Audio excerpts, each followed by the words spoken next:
You go, dear Tanya. Welcome, everyone, from me and over to Tanya.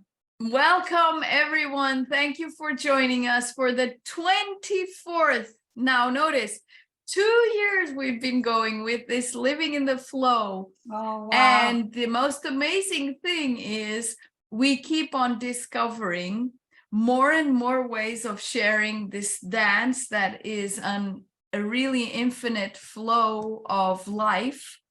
But also, I was sharing yesterday, Alexis and I never have private conversations in the time span between one session and another. Like, we hardly ever communicate in any other way.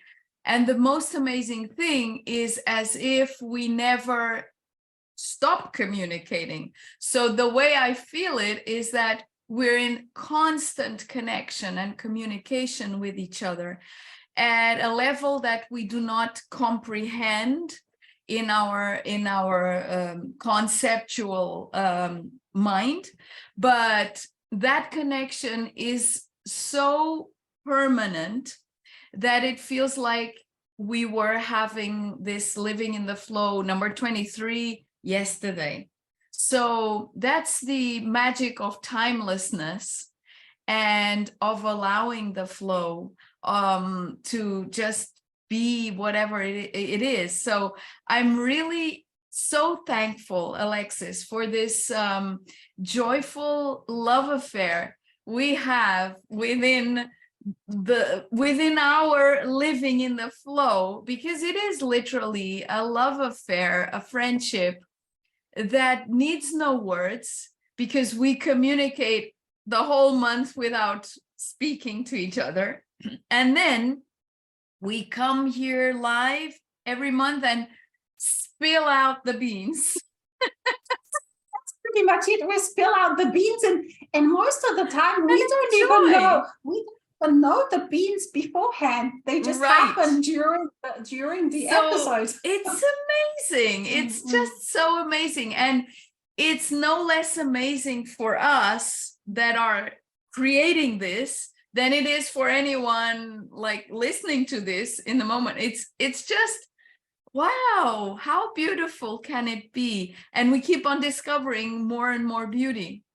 And the thing is, it's so easy as well, isn't it? Because we don't have to write anything. We don't have to pre-organize to create anything. A program, a plan. Or points or anything like that. And I've sort of been noticing this, like how we have to really change all of the ideas of what friendship means. You've described it so beautifully.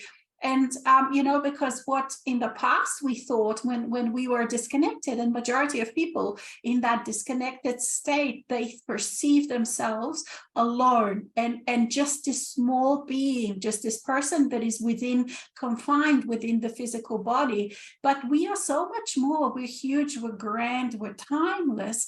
And so in that way, we are connected to others all the time. So it's not like that, okay, we have to physically, there is a particular physical flavor and intensity, like a physical intensity of physical body where you can experience things that you can't experience in a different way of connecting. That's definitely there. It's got its own flavor. But we are connected with others. Like I had just recently a show with a friend Hubert, and he Saint Egoist, and he also when we caught up, we've never really chatted or met in this lifetime, and yet the first time when we caught up via Zoom, we just talked for a few hours, and it's like, wow, I've known you forever, because we work together like in all these different realms, and people who are coming back to themselves from being the realm workers. Perhaps you have those kind of remembrances. And if you don't remember, now is the time where you actually can just allow yourself to remember. There isn't anyone stopping you. There isn't anyone saying, well, maybe there are outside people saying, oh, you should be this and that, but no one can make you. No one can say to you how you communicate, how you interact, what you think of friendships, how all of these things are up for each and every one to create our own unique version, and it continually grows and expands and changes, and we continually discovering new things, and new things are now more and more available to discover, these new abilities, these new skills that we have, that in the old days, you know, they would say, oh, this is just a psychic person can do. But in the old days, even a psychic person couldn't do things that now a normal person, meaning normal person who has connected with their soul consciously, can now do. But it is not forced upon us. It just means that we can allow. I mean, it can happen like all of a sudden you wake up, you know, or during the day you realize, wow, look what I can do. But we can actually actively allow, choose, and allow, and then play with that, you know, like, because when you're playful and notice, when you notice, that's the main thing. You have to be present and conscious with all of these things, and then you can play and find out what you actually now can do. And what we now can do is so much more. And one of these things is this, that, you know, we realize how we are connected, how we have known each other, how we have had lifetimes together with certain people. You know, this hasn't started in this lifetime or yesterday, has it? Like and there's so much more that we are you know, working on with, but it just you know, that is now available to the human part, to the human self. But in a general, for me, honestly, this last, you know, like Tanya, you mentioned that you've been busy, but for me, actually, I've been quiet in a way that I've just slept a lot. I sleep and I sleep and I sleep and I still sleep, but it's not that sleeping, you know, that is a deep sleep also, but it's just being in that half awake, half asleep state where I'm just I'm present, but I'm also, you know, in other realms or in other places. And it just, I've just not been able to get enough of sleep, and it's just enjoyable. And who knows when I'll wake up back into the real world. You're hibernating, it's winter.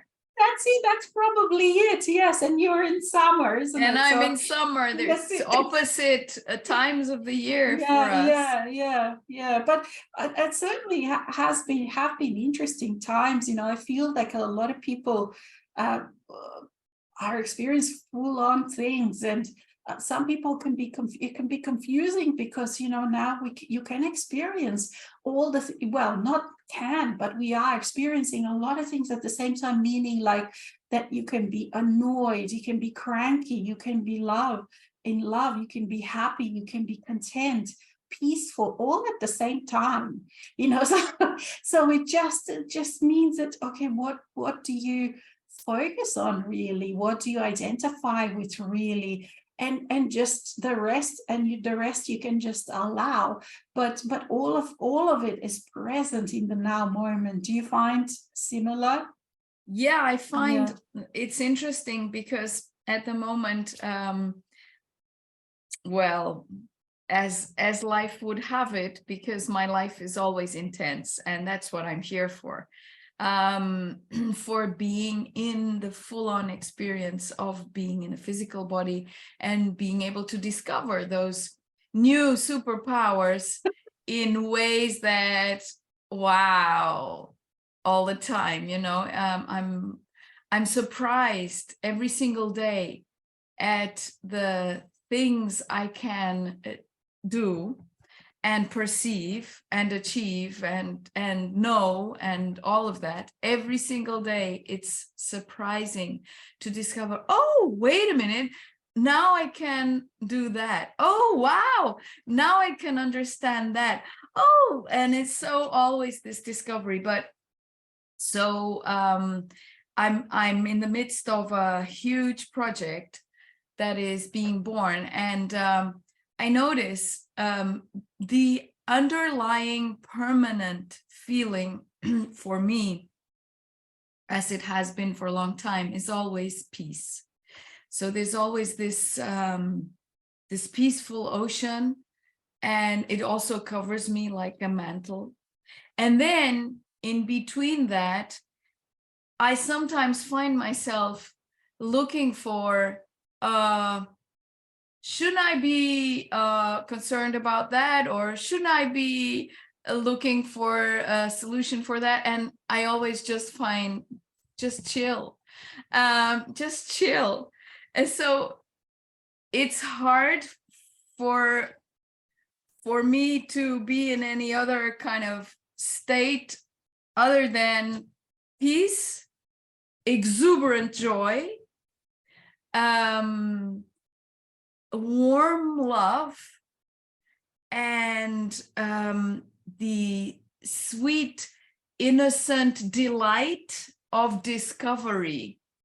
And everything else sort of pales when compared to any of that. So even if there is something, a challenge or whatever that needs to be resolved, because this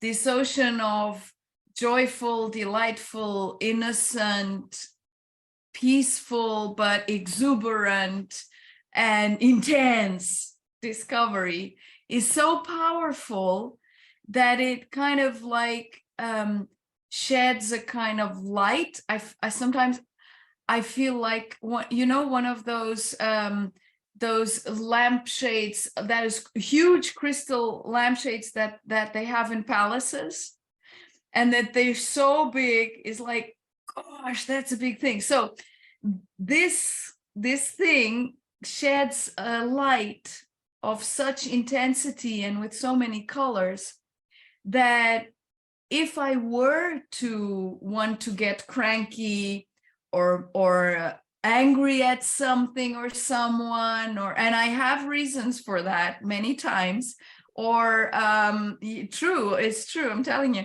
or whatever, then there's always this, it's kind of like an eraser that comes and says, no, not worth it, not worth it.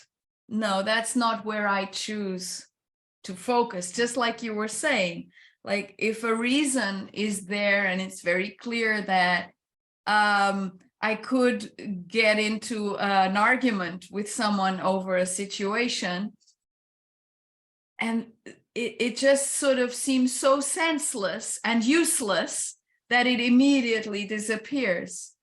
And somehow the words that flow out of my mouth are the opposite, and always find a very clear way towards negotiation and reconciliation.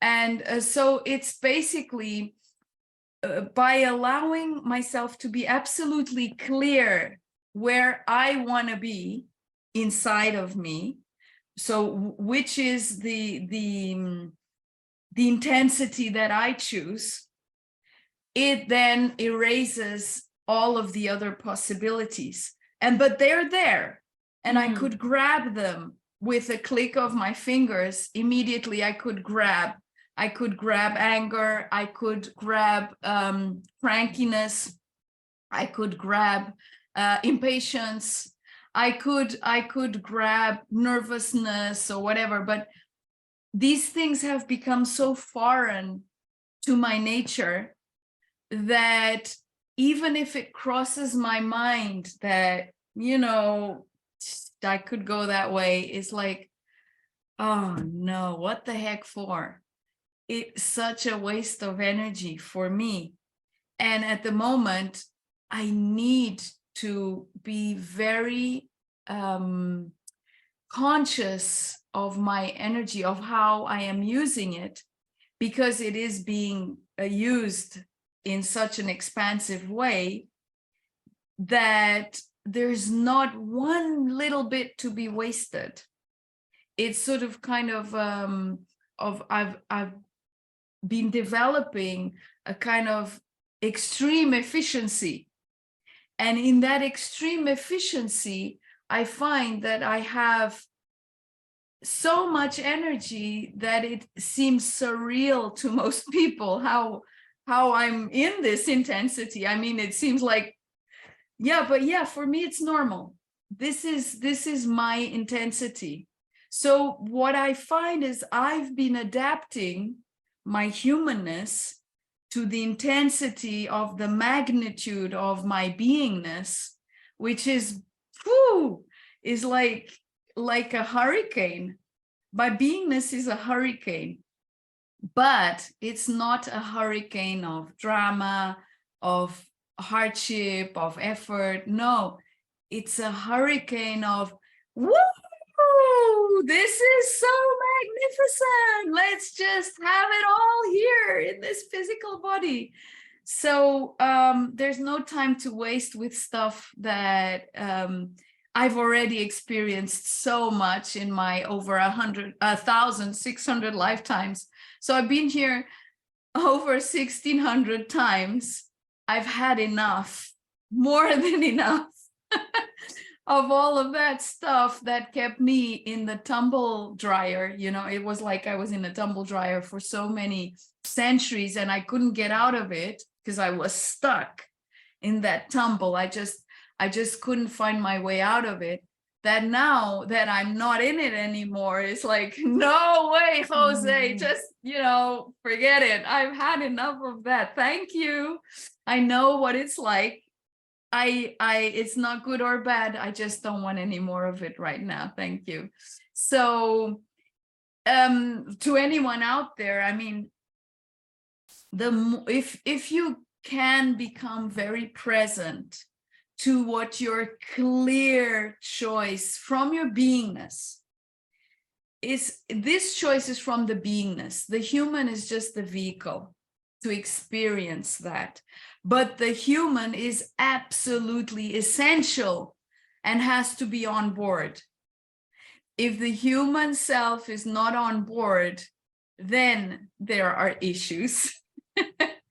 But so if we're very present to, okay, what is coming forth from my beingness?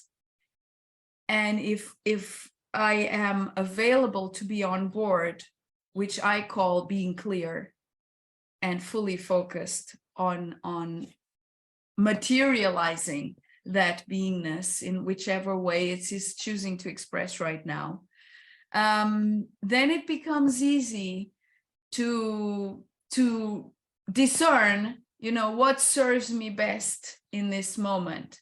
Is it this? Is it this? Is it, because it's all there anyway. And so it's not because we are sort of like living our realization, living as a master, as a Merlin, truly experiencing magic every single day in really seemingly impossible ways. It's not because we're in that it's not all there anyway, that we could not just very simply choose to today go into drama or today go into whatever kind of stuff might sort of get us off kilter for a few hours, days, weeks, months, whatever. So it's about being clear. What am I here for now? Why am I choosing to live? What is my expression? Discovering it. What is my expression in this life now? Because at the end of the day, experience never ever stops. Existence never ever stops. It's not like we take a break from existence. So it's being clear. Now I need to sleep, or now I need to rest. Now I need to step back and not speak to anyone or be with anyone for a few minutes, a few hours, a few days, whatever. Oh, now I need to really get into the action. Now I need to get things going, etc. So being clear and aware of that, you know, that flow. And there has to be a balance, because if there's too much of one thing, then the other thing will beckon to happen as well. So being clear is also realizing that constant up, it's an ebb and flow, like the waves of the ocean. It cannot be constant creative materialization. It cannot be constant just, you know, chilling. It's a balance, and we have to be present to now it really feels good to just, you know, lay down and do nothing and enjoy it fully, and not be thinking about the next thing to do. And when we're doing as well, not be thinking of, oh, when can I rest? It's like being fully in each thing and appreciating it for what it is in that moment allows us to expand it.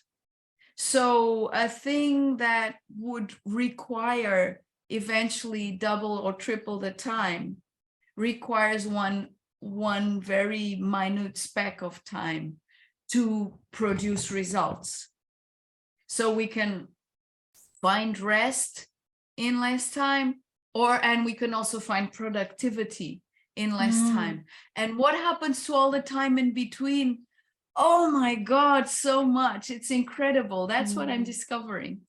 Well, because I think like the time is now, it's very malleable, you know, because it is not, it's because what we used to think was that TikTok, and it has a certain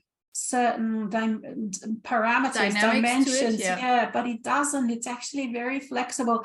It's like elastic plastic kind of thing. And so you know, like 2 hours just, it can seem like a few minutes, and then a few minutes, and we know that even before, you know, like before we used to experience that. Yeah, always we have experienced, but because not in like, this way. The time drags, you know, but we thought, oh, it's gone so quickly, you know, summer's gone so quickly, but it always was plastic and elastic. It's just that we didn't think, we just thought it was our perception that you know, like that the time was always the same, but we kind of perceived it differently. Now we realize, I think now we're realizing more and more that, you know, actually, because nothing is separated from us. It's all at once. Yeah, both is true. At once. So as we're interacting with the time is also me, you know, that so it's not separate from me. So it's all just a dance of the elements, and everything is that dance of consciousness and energy. And there were two words that I was really relating to. One was chilling. I love that word. I use it a lot, you know, just chilling. And another one is that magnitude. I've sort of actually picked it up today. Quite a few people were saying, oh, there's something of magnitude going on, you know, because we feel all of those Schumann resonances and stuff. And for me, what the biggest difference of late has been is that I used to feel these things a lot, but for me, it probably is, it has to do with this intent, you know, being used to the intensity. And for me, I mean, I noticed that there's something going on, and sometimes like my body says, okay, I've got now that particular solar flares tiredness, just means like sort of go and chill and take a nap. But I don't really feel at any intensity, as in more intense or less intense, because like you, I'm always very intense. And these kind of perceptions have even gone out of my vocabulary. Like, for example, because, you know, when I was really feeling so consciously, like in that communicative level, was, let's say, 2009 when I really started to feel it, and then about 2012, 13 was when it really formed. It was really present, you know, and I'm like, wow, this is my soul, this is my human. And at those time, there was few years then that it took my human self, you know, to change, to open up to this magnitude of self, and to start to continually to change, to adapt to that. Because, like, you know, as human self felt intensity with the presence of the soul also feels human self, the physicality, very intense, you know. So but now in the last couple of years, it's like I don't even think about it anymore. Like, you know, there's no difference. There's no difference. And I don't even think about this anymore. Like, because, you know, the other day someone says, oh, you know, actually you were mentioning superheroes. And the other day I was playing with the superheroes in that other worlds, and this person was saying, because I said, oh, I was playing with superheroes, and then this person was saying, oh, what about you? Are you not kind of superheroes? Like, I don't even have to say this anymore. I wouldn't be able to play with them if I wasn't. It's a given. It's a given. It's like, or just live with it, Yeah. It's Or the this normal thing. It's a normal thing. And like a master or not a master, these kind Yeah. of words I don't even use. Like, I think you use them at the beginning stages when you're really in the soul. I mean, in my daily life, I often not separate myself, but I have all these different parts within me, that play and converse and communicate. And sometimes I feel self, but I don't really think, oh, this is my soul, and now I have to allow my soul forward. And it just becomes a blend. It's not something you can.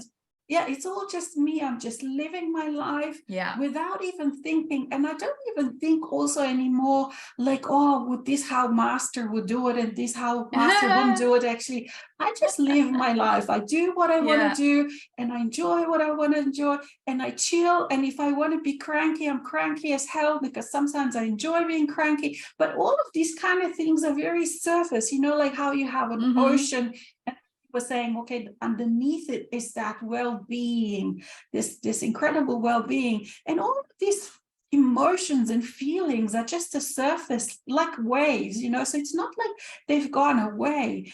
It's just that, okay, I can focus on this, but nothing is actually overpowering in a sense. It's not permanent. No, it's not permanent, and it's not overpowering. So for example, let's say if I feel whatever feeling I feel, I know it's just a surface thing, and it doesn't overcome me. So this is what I feel that the mastery for me, really, a lot of the mastery was that, like in the old days, I could perhaps, go into dysregulation, go into this emotional dramas and crises, and I would be totally overcome by those intensities of those emotions and stuff, or fear or whatever. But now, I mean, fear, I don't really feel anymore, but all of these kind of feelings, even though I feel them intensely more than ever, they are just a part. And I always know that underneath it all, there is a well-being, and that I always can choose. And like you said, that all of this is very temporary. So it's this beautiful dance, but I don't even think about it. And for me, also last year has been a lot, is about just living life, like there were so many things that I haven't participated in, as in, because we were so busy. I was so busy with integration and, this valley, walking through the shadows and integrating the shadow self and all of this kind of stuff. So this year, it's so much just about living again, just everyday human things, concerning about the garden, the community, like even becoming, socializing, going for walks as always, meeting people and stuff like that, just doing these kind of very humanly things. And I guess a lot of people can relate to that, because, they've sort of said, okay, so the realm work is finished and more of oneself is coming here. But really, it's about just enjoying the human life. For me, I mean, I know maybe some projects will come, or, who knows, because like you said, also, it is winter here. But I don't even that for me has gone away, that I have to create something in that way, that I have to, I'm sure they will come. It's just that at the moment, I'm just chilling, I'm enjoying life, whatever happens, happens. And I don't even feel that I need to anymore achieve anything or do anything specifically, as in like, have a kind of goal that I don't actually have to. I can just be a normal person, unknown, private, like, and just fully enjoying the sensuality of being in my life, and not even using any spiritual terms anymore. And so for me, it's been also a lot of actually moving away from like the spiritual group life, or even concerning myself, or doing any kind of this kind of work, because this last few years before the Heaven's Cross was so intense with that. A few years ago, I remember when it was like, okay, we had a meeting in other realms, there's something big we're going to do in the next few years. Okay, so let's do it. And we did it. And now for me, it's just this holiday. I don't know what I'm going to say next month. It's probably going to be very different. But at the moment, I'm just enjoying a holiday from all of it. And also just connecting much more with what we used to call muggles, or normal people that have not gone through this. That's what for me it feels like, as the new waves are coming into this, and they already have new language. For me, I've just been checking out what they think, what they feel, how they perceive things, because like a decade where I've been removed fully into all of the spiritual stuff, a lot has happened in the world.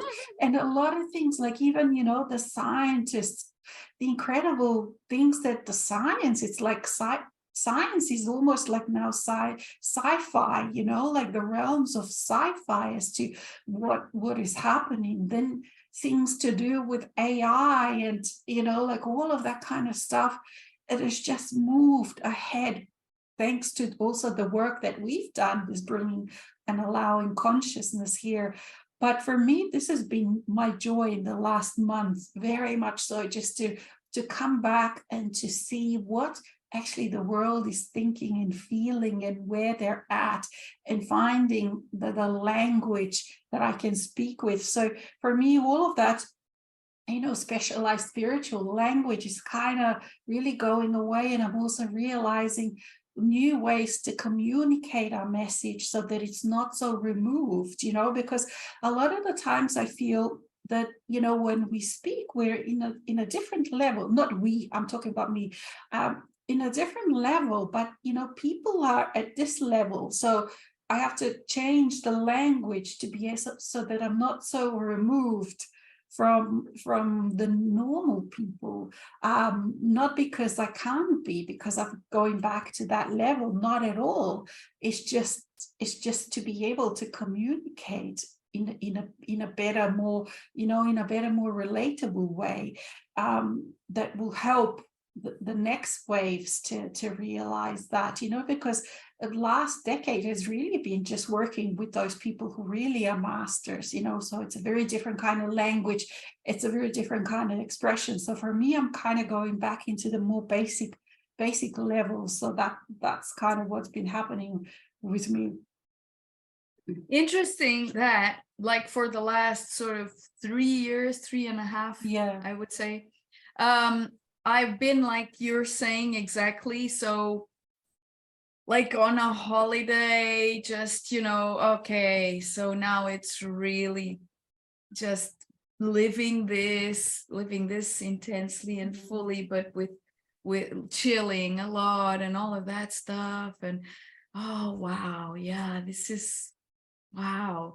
And there is nothing to achieve and nothing. And the interesting thing is that these things that have now come forth came precisely from there being nothing to achieve, from being completely fulfilled, from just enjoying that, wow, that beauty of communing with everyone, no matter what they believe in, where they're at, whatever, it doesn't matter, just speaking normal language. Like no one needs to know what we're up to or what we've discovered or anything. Just, just being a regular person together with other people and all of that, and coming to a threshold where it seemed this is it, this is it. And then all of a sudden, it's like a wave came and said, okay, now we're ready to move on to something new, to create something that we've never done before. But the funny thing is that this creation is not like any other project from the past, because it's not like there's something that needs to be achieved, or some possibility of failure, or some kind of expectation that it will turn out this or that way, or some kind of like the goals. Yeah, of course, if you're creating a project, it has all sorts of layers to it and so on. But at the end of the day is this piece that it doesn't really matter, you know, that it doesn't have to be this or that or the other, that is not being created to fulfill any needs, any wants, any lack, nothing. It's just happening for the joy of experience, is so different. And it came forth precisely from that. Actually, I was I organized a big event in 2019. And then I said, you know, now I'm stepping back. And when sometimes I spoke to the main inspirer and organizer of this project that for which I organized that conference in 2019, and I would always say, you know, just I'm in the back. I'm just in silence. This is my mode now, is silence. And I stayed in that and stayed in that. And oh my God, it felt so good. And I'm, oh, well, maybe life hereafter is just this permanent, beautiful silence and all that. And then this came forward and I'm like, oh, okay. Let's go and experience that. But the thing is, no matter what, whether we are like just chilling and enjoying the fact that we can be normal and that we can interact with the world from a horizontal level, and that we don't need to use all sorts of fancy language and so on. It's so enjoyable, so beautiful. And then discovering that anything that is born from that has that same quality in a sense, because it does not push, it does not impose, it does not demand. It simply is sort of larger than life or larger than you, and it's beckoning to happen. And so it happens with you, through you, with everyone else, and you just, oh, okay. It's like, I would say, like surfing. How do they call those huge waves? They've got a name. Anyway, in Nazaré, which is a beach near where I live, there's, and now the names have all gone. Anyway. There's this famous surfer. That's a very typical. It's a very typical of me as well. Like, yeah, it happens to me all the time. So there's this super famous surfer, and apologies that I don't remember his name in this very moment. Anyway, and he surfed I think 30-meter high wave, and is it break waves or something like that? No, they have a name, these huge waves. Yeah. I can't remember the name. Yeah. Anyway, it doesn't matter. What matters is that when this guy decided to do this, for sure, of course, in that case, he probably did feel some fear because it's a natural thing, but it wasn't overpowering, and it didn't stop him from trusting, okay, here it is, and I'm gonna do it.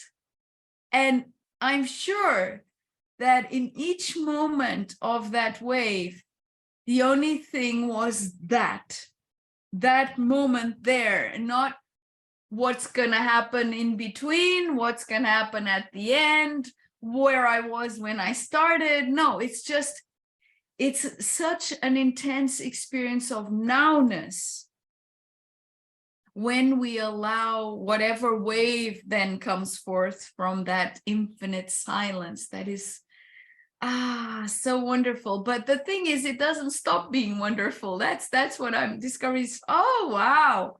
So it's kind of like just being in the now as it is, as it presents itself, and not being farsighted, because you don't need to have the whole vision, because you have no idea where it's going, because it's something you've never done before, or actually something that has never been done before, which is an even larger wave. So in a sense, it's like, okay, you're at this threshold, and now let's step further into completely unexplored territory.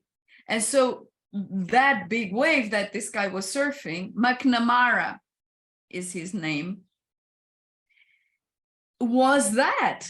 Because I mean, there's no way a person can have an idea of how to surf a wave like that. There's no rule book.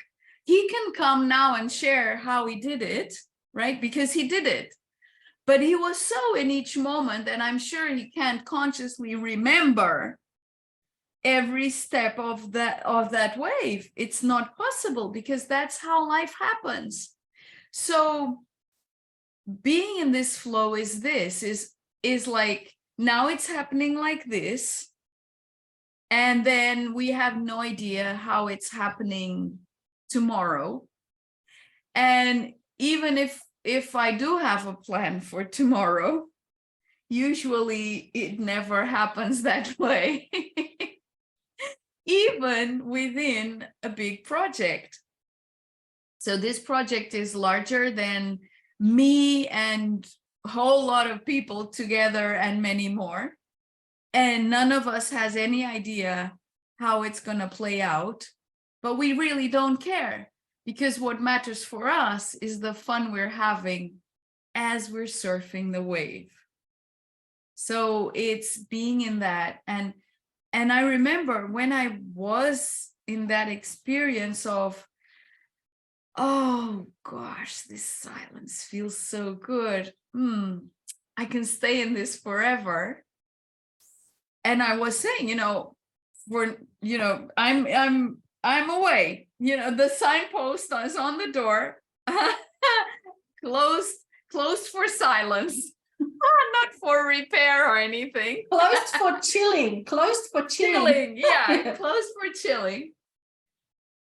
I had no idea, absolutely no idea. There was something else coming next. I mean, these things just come out of nowhere.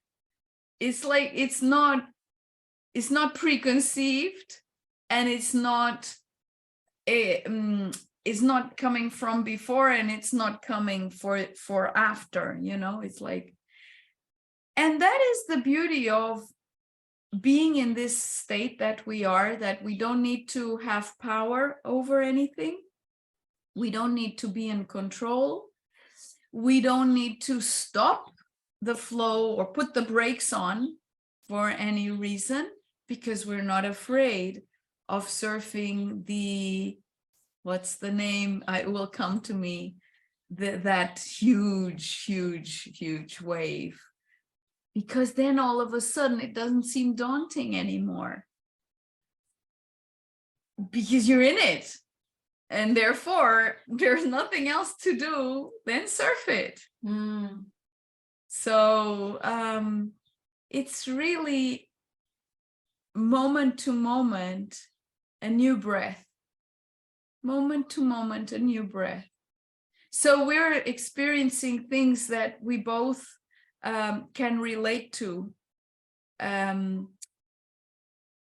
just like you're experiencing winter, or going into winter, and we're going into summer, it seems like opposite sectors of experience. Then again, it is not. Just like time seems to be never ending, and at the same time it's already gone. Just like the breath is the in-breath and the out-breath, and there's not one and the other. Everything just gains a natural kind of quality of blend. And it is what it is right now, but it doesn't exclude anything, which is, for me, the most beautiful expression of what abundance really is being fully in whatever the now is without excluding anything. And everything is on the inside, isn't it? Like when you Yes. were talking about the surfer, you know, like I was remembering about all of those people that go on to that do crazy adventures, as in, like, you know, going on this kind of full-on surf that other people think, oh, it's scary, or they abseil down these big mountains, or they go skiing with you know, when the snow is falling down, what's that thing called, avalanche, and all of these kind of things. And I think this is what, like, when you listen to what they're saying, is because they are looking for this exact what we are talking about today. What we're talking about, and we're living in life itself. Exactly. And they're looking for, and they do experience it momentarily, you know, when you are, when you have that adrenaline pumping, or like, for example, when you go skydiving, and they do experience that kind of expansion for that moment, because there's such an intensity, there's adrenaline, they sort of perceive themselves as larger than life, and also almost, you know, like at the fear of death. So they're looking for that, and that's why a lot of people do that. And now we've actually done this as in a permanent, so this is like a permanent state. And there's no adrenaline. No, and it's quite hard to actually explain how life is like this to the person who actually still has their eyes closed. And it would seem like magic, and it seems like, okay, so you're talking, to them it seems like, okay, you're talking fairy tales, or you're talking some kind of la la land. But it all has to do with experience, and the good thing for the human self is that, you know, like, this whole integration does take quite a long time. What it seems to a human within a lifetime, quite a long time. Let's say you can say a decade or so, or even more, even though, you know, we've been preparing for this for lifetimes. Because it's such a huge magnitude. You're changing the way you are, you know, on such complete, total way of being, that of how you perceive things, that, for example, now it is all normal, and you almost, like, I don't even remember what it was like to really feel separate.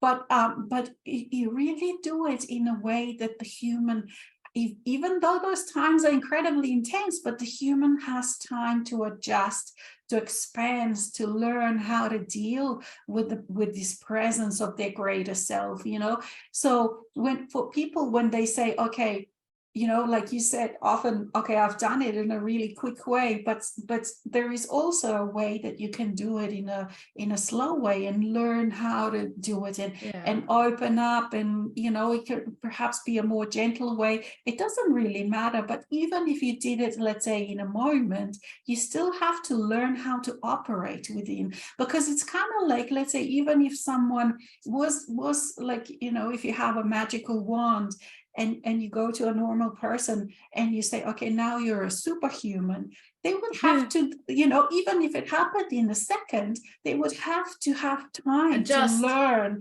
And how do I use this skill? What happens? How it actually relates to everything. And especially because you have to change relationship with everything in your life, with other people. Other people have to learn how to interact with you in a new way. Some people come, some people go. You know, what you think about anything, what you think about working, what you think about politics, what you think about all of the things that a human does and interacts with. That's when you actually realize just how many things a person interacts with, because you have to relate to everything. You have to find new ways of relating from this point of wholeness, from this point of feeling okay, from this point of timelessness. Like even, you know, something like relationships, you know, you look at them differently, because, you know, what does it mean when you're timeless, when you feel yourself and remember yourself that you had many lifetimes? What does it mean when you say, okay, I'm going to marry till death do us part forever, I'm going to love you? What does that mean? Even it's meaningless, you know. So all of these things you have to relate to. So it's a big job, but now that I look back on all of these things, I see just how incredibly beautiful and poignant that journey was, and what a gift it was that I've given oneself, gifts to oneself, you know, to experience that. There is just nothing like it. And I know that, you know, when people, while they're right in it, curse, and I mean, gosh, I've sworn more than God, you know, tons and tons of swearing, you know, while I was in it. But now when I look back, it's like, oh my God, what an incredibly poignant, tender, gentle, loving journey that was. And it can't be even described. You know, you can write books and books about it, but mainly it's just to feel those feelings of gratitude for the journey, the feelings of awe, of amazement as to what life and how incredible life really is, you know. And especially now in the times when other people can feel so depressed, so scared, so pointless, you know. So without, you know, all they see is disaster and drama and world ending. And, you know, like with all of these new technologies, people are so going through so much fear. And yet, you know, people, us who've done this work, are actually experiencing the best times of our lives, whether we are, you know, like, and this is beautiful how I think it's just perfect, Tanya, you and I, that we're on the opposite sides, you know, not opposite, it's not even opposition, but the other sides of the world. And that, you know, one is winter, one's resting, one's full on in projects, one's summer, one, because it is so important. I was just thinking about that the other day, just how, you know, that with that stage where you are a follower or a groupie, and when you then really have to start to listen to your own self, own voice, you know, your own voice, and do what is right for you, regardless of what other people are doing, regardless of what your best friends are doing. And that is one of the hardest things for a human being to do, you know, even this, to feel joyful while other people are feeling so fearful, you know, to actually come to this place. That's a huge, if you want to call it, you know, if you want to call it achievement or whatever, but it's mastery for sure. Because, you know, like you had to deal with guilt and shame and all of those kind of things that we've had to let go of along the way.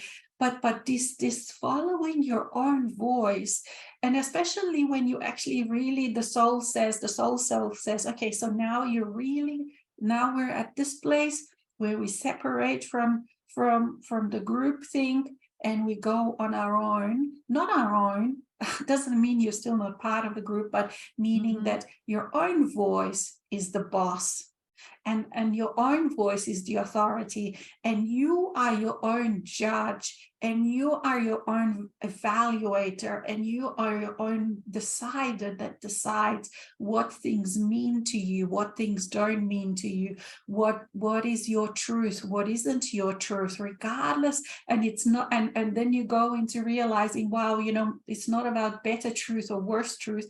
Other people have their own truth equally, because once you go into this freedom freedom, you realize very quickly that unless you allow other people to have the same freedom, you will still be a prisoner. Because as long as you want to go into that energetic involvement where you're trying to make another person wrong, or you're trying to impose your own truth on another person, all of a sudden your energy interaction with that person becomes a chain, a prison. So you have to really then learn how to let go, let people be, unless of course they come to ask you for your opinion. That's a very different thing. But and so you really become this sovereign free being within your own self, your own authority on things. But all of those steps are a huge adventure in themselves. Like they are like surfing a big wave, because like you're stepping out of anything known to humanity up to now, because except for very few masters that have come throughout the human history, humanity has been very much like like a collective. So very, very few individuality.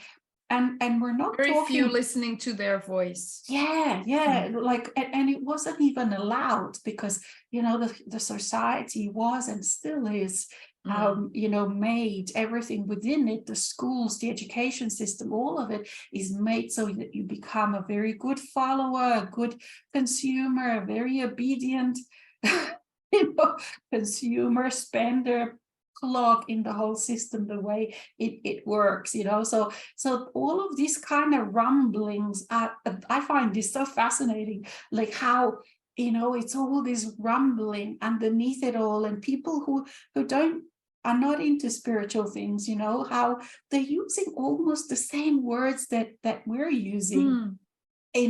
But they just don't know how, but they just all of a sudden one day wake up and they see something, and it's like, wow, this is not okay anymore. So it's interesting how a lot of people don't even need to go into any spiritual circles, but because of this so much consciousness now present, they can just I find it fascinating. Yeah, me too. Like that's what I've been sort of really diving deep into this, like how how the normal people that won't even need any of this kind of spiritual language, and for me that's so interesting, because that's this amazing, means, isn't it?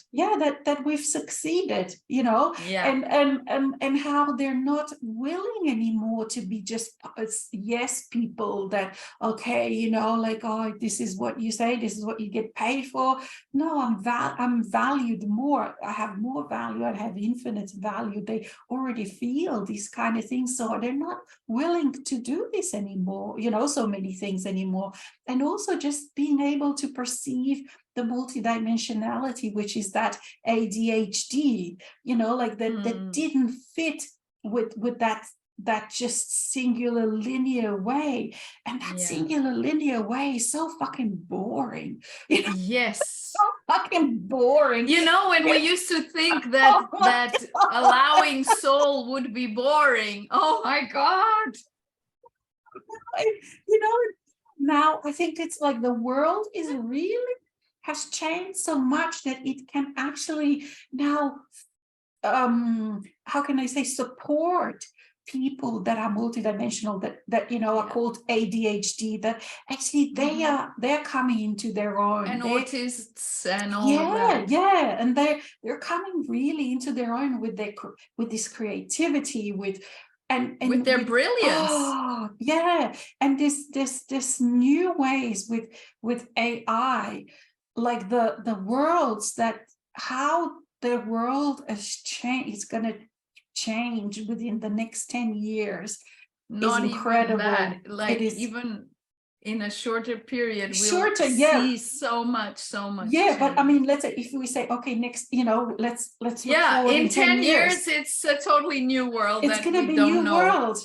Because the nature of work, the nature of creativity, the nature of every single thing, it's almost like getting this AI, for me, this artificial intelligence, it's almost like getting a little angel on your shoulder. what it feels like to me, you know.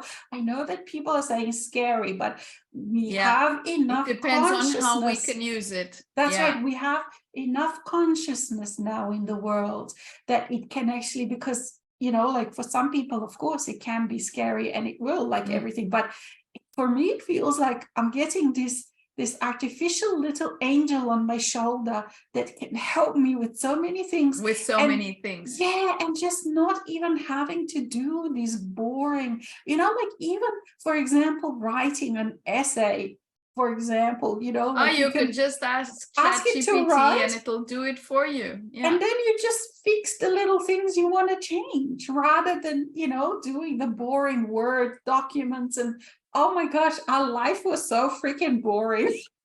Yeah, well, you know, the thing that is just amazing, that 80%, it is said statistically that 80% of the jobs that are going to exist in 2030, and that's less than 10 years, do not exist now. 80% is crazy. So people are afraid, you know, that people will lose their jobs, and it's not that. It's a change, it's a substitution. There will be 80% of jobs that are currently unknown to us. So people don't need to be concerned that they're not going to have a source of income, or they just need to be flexible. They need to be flexible and befriend change. And we've been saying that for a long time now. How many articles have we written? Befriend change. Be flexible, be flowing, you know, and change is not an enemy. It isn't. It is life itself. Exactly, you know, and like, and us, you know, like, I think I'm a bit older than you, like people like me and older, we've gone through this kind of huge, not such a huge, you know, like this next huge change is this one is really short, but we've sort of, like, you know, when I was born, we didn't have a phone in a whole street. I think maybe there were a few phones in the whole village, you know, not even that phone. So from that to come people used to go to the cafe, or, you know, to the post office to make a phone call. Exactly. I remember that. And the thing is, we've seen all of the scare tactics, you know, and it's normal to be afraid. I was just thinking about that the other day, how I remember, it's easy to forget, but I remember when 2000, just before, you know, that K2 virus, and because it's going to be that, and then the internet, all the jobs are going to disappear because internet, but, you know, like, and then in 2012 the world is going to end on the 21st of December, and all of these things, on and on and on. And if you're, you know, people who are Jehovah's Witness, even before, how many times have they ran to the top of the mountain carrying a boat because they said the world's end? You know, so we've been through these kind of changes, and it isn't easy for people who haven't befriended change, because then, you know, but society, but it's upon us. There's no other. That's right. I mean, it's going to be more painful than ever to not befriend change. That and even starting from the scratch, because I mean, how much relevance is the education still going to be the way it is now, you know, because it, like, let's say all of the things that people are learning for years, you know, AI will be useless very quickly. AI will be doing it in seconds. Exactly. So all of that, it's a huge change. Actually, human beings are being invited. Human beings are being invited to step up and really be valuable, because all of the other stuff can be done by AI. But there are things that are valuable and precious, and that no AI can do. And that is what humans are being invited to step into. Exactly. And there are, like, for example, you know, it's like, I don't know, you know, how people still do the same things. They will have time more for creativity, because, you know, of course, AI there you are, more time for creativity. Exactly. Because for art, for all of these things. For customer, not customer service per se, but maybe, let's say, to do massage, to do body work, to do all sorts of things that are more into creating quality of life. rather than the boring, repetitive tasks that we had in the past, and that school trained us for. One of the most passionate things I have is really this change in education, and within the project we're creating is being able to finally really materialize a learning system with no timetables, no school rooms, no schedule, no fixed subjects, no scaling through age by age groups, no levels. All of that is like, yes, it's becoming more and more of a reality. Exactly. And look what I've just saved for myself yesterday. Just one sec. I save all these things that I find about education. So the elephant in the room, education has less worthy motives to indoctrinate young people with state-endorsed patriotic sentiment and to domesticate them into following the rigid schedules, rules, and expectations that the workplace demands. And their real motive is to grade, rank, and credential students to benefit employers. And so that is what school is gonna change. And exactly. A school with no tests, no exams, no classes, that is my dream. But we're gonna make it happen. It's like it's happening right now. And it's gonna be needed. And it's gonna be needed. This is the normal, this is what's gonna be the normal thing. Exactly. Because everything else is abnormal. We've been trained to be soldiers of the workforce, but that workforce is crumbling before our very eyes. And as I said, 80% of the jobs that people will have in just 7 years' time do not even exist right now. So what is school doing? Nothing. Nothing. Absolutely nothing. It is like an educator I'm very fond of, José Pacheco, says, a cemetery of creative ability. That's what schoolrooms are at the moment. But the beautiful thing is, it's not stuck anymore, and there will be more and more and more other kind of learning projects showing up around the world, because there's just no other way. Change is upon us. And the thing is, that it is like the young people, or any person, any age, that's the thing. But you can create your own work with all of the technology that is available. You can create it. That's why we don't know what jobs are going to be, because people will be creating them. As they already are. Right. As they already are. The YouTubers, and some people criticize these things so much. But, look at it from this point of view. And of course, some things are not good. The TikTokers, the YouTubers, the whatever. But these are the creative people.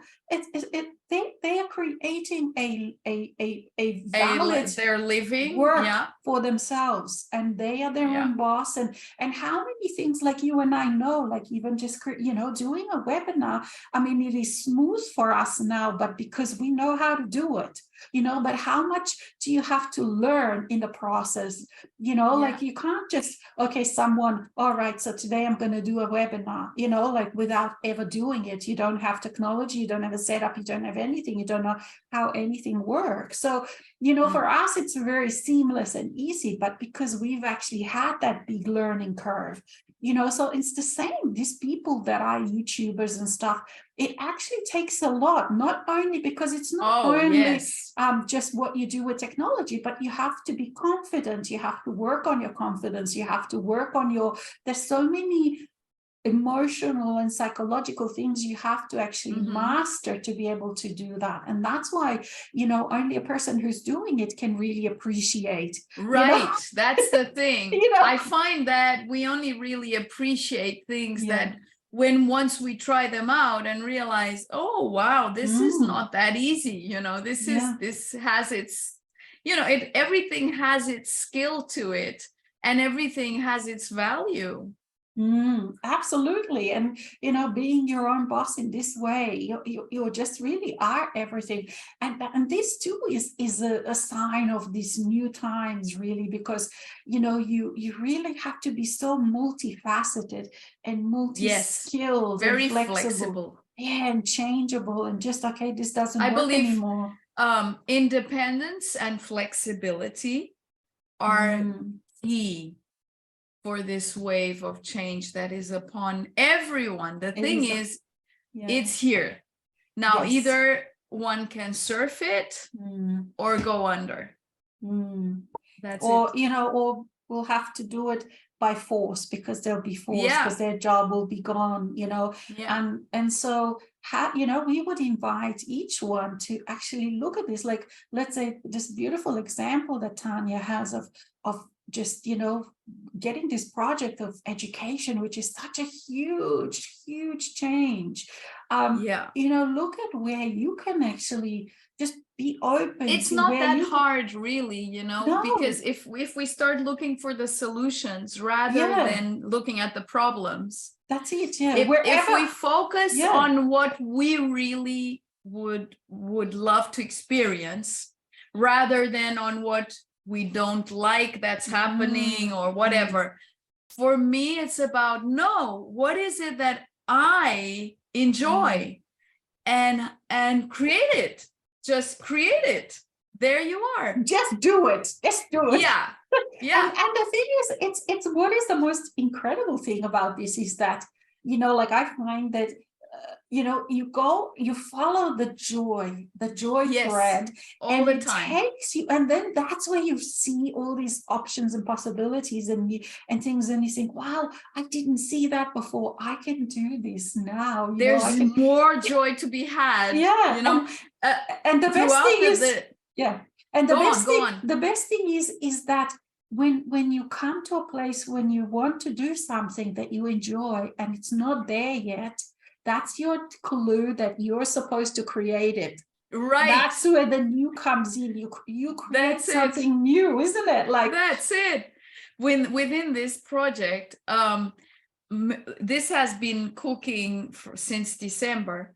But it started before, but anyway, more precisely. And along the way, it's so huge, and there's a lot of legal stuff involved and all of that, and I hate that kind of stuff, you know, papers and stuff. And but then each time I stop and sense, am I really gonna do this? Am I really gonna do this? The only thing I feel is joy. So I follow the joy, you know? I have to take care of those papers and those and those and those. But if I do it in a flow and don't see those things as obstacles, as a hassle, as whatever, what happens is I go to these places and do these things, and then there are the people there who are kind and who just love to be in my presence, and therefore will open the door more easily, and whatever, you know, things just flow naturally if we don't have preconceived ideas about what they usually are. This is the thing. So in my case, I'm coming from within the system, creating something that's completely out of the system. But I'm coming from within the system. So I'm using the system and I'm letting it serve me and everyone who wants to be served by it, not in opposition, no, but in receptivity and openness. And gosh, it's amazing the amount of things that happen once we realize you don't have to fight against the system at all. If you cooperate it and create what you really have in your heart that brings you joy, the system will help you do it. Well, because the thing is, co-created those systems. We've co-created these systems for centuries. Exactly. We are part of these systems. That's it. And the thing is, it's just the same as when let's say I integrate a personal part of myself that was separated. It's the same. I feel like I'm integrating the systems, you know. It's not the hatred or the fighting. That's the old way. But it's like, okay, so I take responsibility. I co-created this because you know, and it served me. It served, exactly. And now I am different. Now I bring my consciousness, which is the presence of soul, in other words, into these systems, and let's see what happens, because I saw what happen to me as a human personally. And now the next step is, now I see what happens to the world. It's like creating a Trojan horse of love. So instead of, so you go in the system in the Trojan horse, but now what's going to come out of it are not these fighters, right? That are coming for a battle. No. What's going to come out of it is, once you're in there, it's really all oozing this openness, this cooperation, this receptivity, the love, really, the love of life, and the honor of loving life within each and every single, not only human being, but being, whatever. But the world that we created, the ideas, the societies we co-created, you know, absolutely. Like, and it's beautiful. Again, we've come to the point of togetherness, even if we didn't. We haven't really spoken. We haven't really much communicated. But you know, like, and because we are connected in this way, and all of us, you know, that are working with this, and it's just incredible, the times. Like I can't tell you how excited I am about this, all of these changes, because I was at a teachers conference 2 weeks ago or 3 weeks ago, whatever, and of course the concern about AI was huge, but the title of the conference was even the heart of teaching EFL, which is English as a foreign language. The heart, then it had he in brackets and art. So heart and art at the same time. But the general overall feeling and sense within everyone was, wow, this time it seemed more loving than ever. People were commenting this. And at the end of the day, the direction within the context of AI was, hey guys, don't be afraid, don't fight against it. Use it to your own benefit. Use it with your students.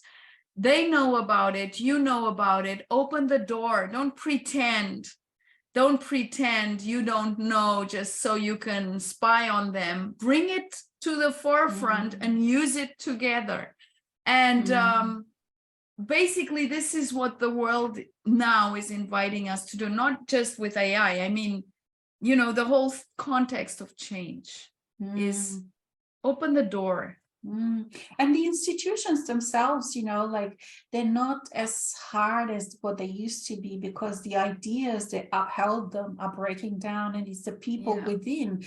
Like, for example, let's say the medical community, you know, there's so many the last few years have been incredible with you know, with COVID and all of that exposed how these conglomerates actually work, and they don't work for the people. They work you know, they haven't really been friends to the people, really.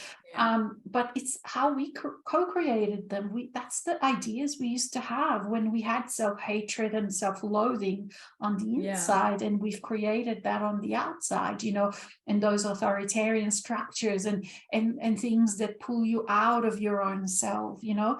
and fear-based things. And now even, you know, the doctors, for example, so many are leaving. Like there's such a shortage of doctors, and also the teachers. I don't know, you know, in Australia, in Portugal, they've been on strike for the whole school year. And they're been leaving, strike and the kindergarten teachers and all of that. Firstly, because, you know, like kindergarten teachers have appalling pays, you know, for the responsibility, because we give kindergarten teachers, you know, the role to love our children, so important, but it was so devalued, you know, and stuff like that. And people are just saying, when they see how these institutions are working, they're saying no.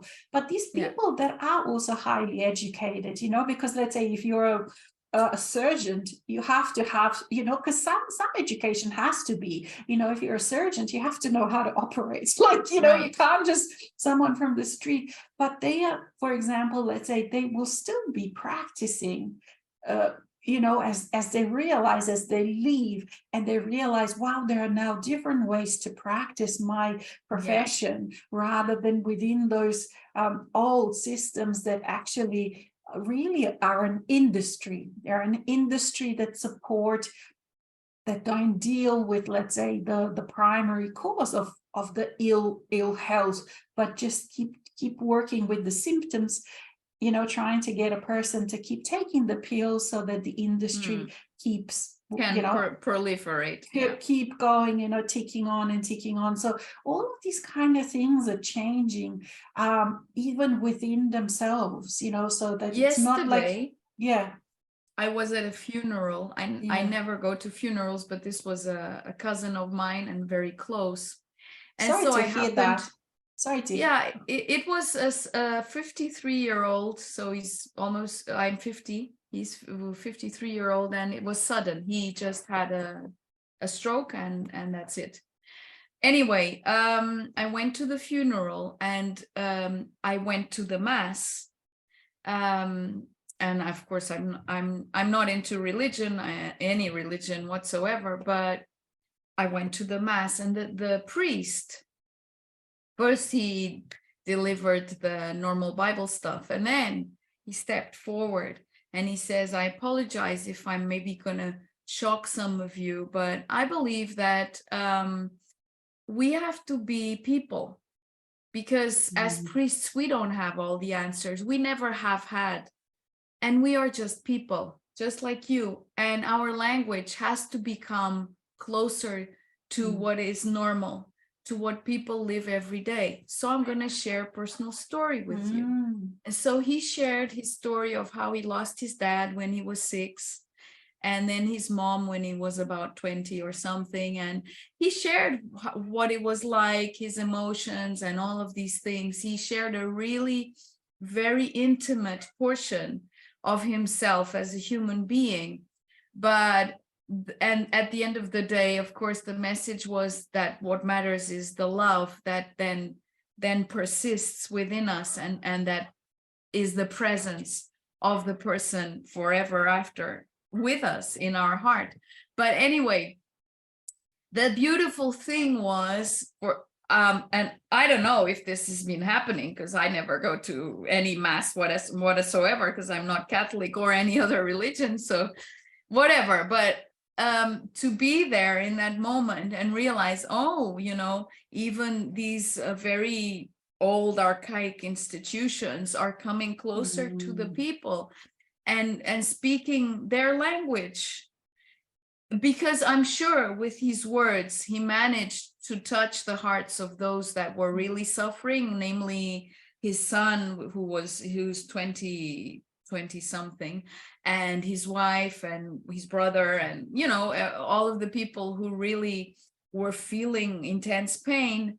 And by sharing how it was for him, and that it wasn't easy, and that he didn't have all the answers, and that, you know, he didn't believe in God at the time, and he was angry, and all of those emotions that are normal for a human being, he helped them much more than if he'd been reading passages from the Bible all along. So even the institutions that have been really rigidly following, and even the Pope this Pope has a very different kind of language and a very, very different kind of approach, and has been breaking down barriers over and over again. So it's in politics, it's in religion, it's in economics, it's in all areas, medicine, psychology, society, everything is going through a massive change of bringing people closer together and realizing we all have something that's intrinsic, that is our humanness, and that within that there is also something greater, that is this love that can create who knows what. But so if we also embrace the AI with the love, you know, of wow, someone created this amazing thing that can give me a lot of rest and do a lot of stuff for me instead of me having to go through all of that drudgery, can also be seen as a loving kind of opportunity, you know, that gives us much more time to take care of ourselves. And the thing is, what I was going to say before, you know, when I was talking about also about this change, is that, you know, to actually be open to how does change and what doesn't change. But what I mean by that is, let's say, if I remember so well, I was in fifth grade, fifth year of primary school, and we had to write a novel, you know, that was like early 80s. We had to write a novel, how do we see the society in 2000, you know, because at that time in the 80s, and mine was like, I was writing in the present moment, and I got a top mark because I was writing like, okay, I look up at the sky and I see the flying vehicles, you know, and the big sky rises, because I kind of saw it like the Star Wars, you know, the Star Wars cities, that kind of thing. And that was our idea at that time of what 2000, not 2023, but 2000 was going to be like. You know, and so the same when the internet happened, you know, some people were saying, oh, horrible, it's going to take all the jobs and things will change and whatever.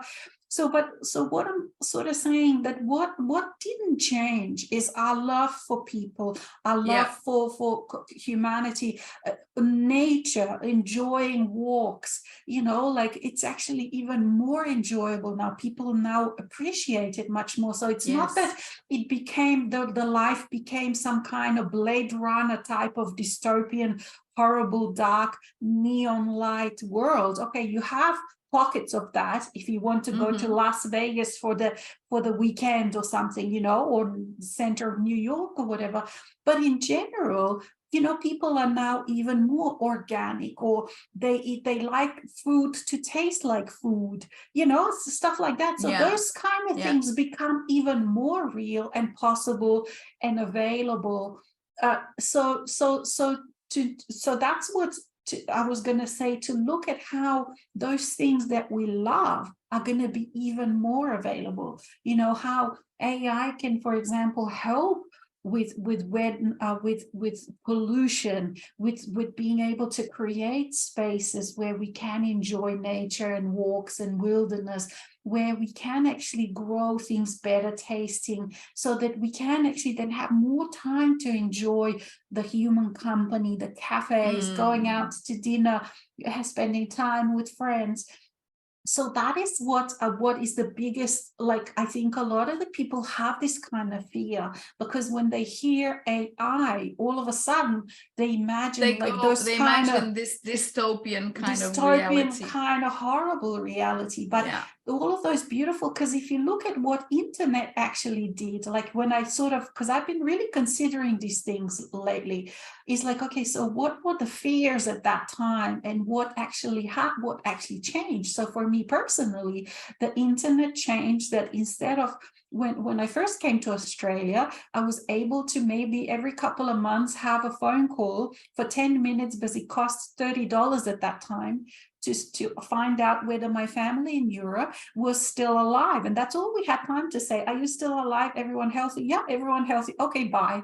That was it. And now look at us. Free phone call, free songs, the creativity, the streaming of movies. That is happening this right now. The closeness, the connection with people, because like, let's say, even for example, if you are someone like an introvert, for example, in the old days, you would be feeling left out. Now you can find groups. If you're a painter, you can find groups. If you knit scarves, you can find groups, you know, you can learn. Look at everything you want to learn is on YouTube, available free. I mean, who would have thought that in the 80s? You know, so all of these kind of things that we love are now incredibly abundantly available to us. Yeah.